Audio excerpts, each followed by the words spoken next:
So when you're working with people, whether it's generationally or culturally with certain upbringings and differences, how do you work with that as well, if that's the norm in that particular society? I think the main thing is you have to start out with respecting different cultures and different aspects of how other people do things.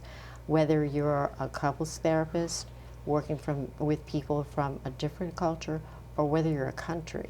I don't think you can march in, or I don't think one should or a people should march in, plant their flag down and say, this is the way you're supposed to do it. It's only the American way that counts, because other people have very rich cultures and backgrounds. And I don't think you can just, or should, just wipe that out. Now, if there are things that are happening to people in that culture that are detrimental to a certain group of people or a person, then it's a matter of education. I think you have to respect the way people are and then help educate them so that they can see that this is hurting this person, rather than just go in and say, we're not doing it that way anymore, you're going to do it my way. Do you ever come across people who are resistant to these ideas? This is inbred in them and it's who they feel they are, and they're living up to what they think their role is supposed to be? Absolutely. Yeah, probably a lot. Sometimes people think it's a foreign idea, that someone else has a different idea. They're positive that this is the right way to do something. And it's hard with these people to get them to look at, that's a perception. It's not a truth.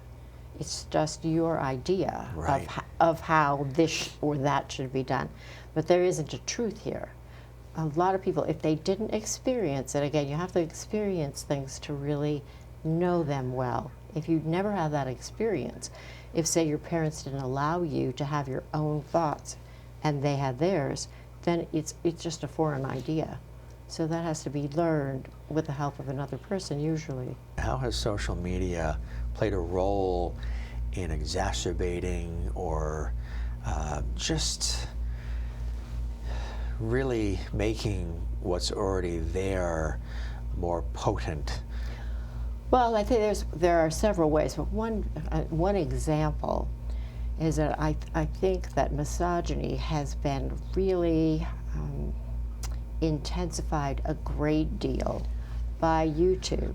There are many people who read all kinds of stories of men who really have a true and deep hatred of women. The incels, do you know about the incels? Tell us about that. Well, as I understand it, I think it's involuntary celibacy. I mean, these are men who have been hurt by some situation when they were younger, say in junior high, that maybe they weren't the popular kid. They've been rejected, and because of that rejection, which they've held on to and haven't been able to work through it, they now intensely hate women. Again, not a clinical word, but big time. And many things have happened. I mean, mass shootings and various other things because of this intense hatred for all women. So I think that's one way that the situation has been exacerbated.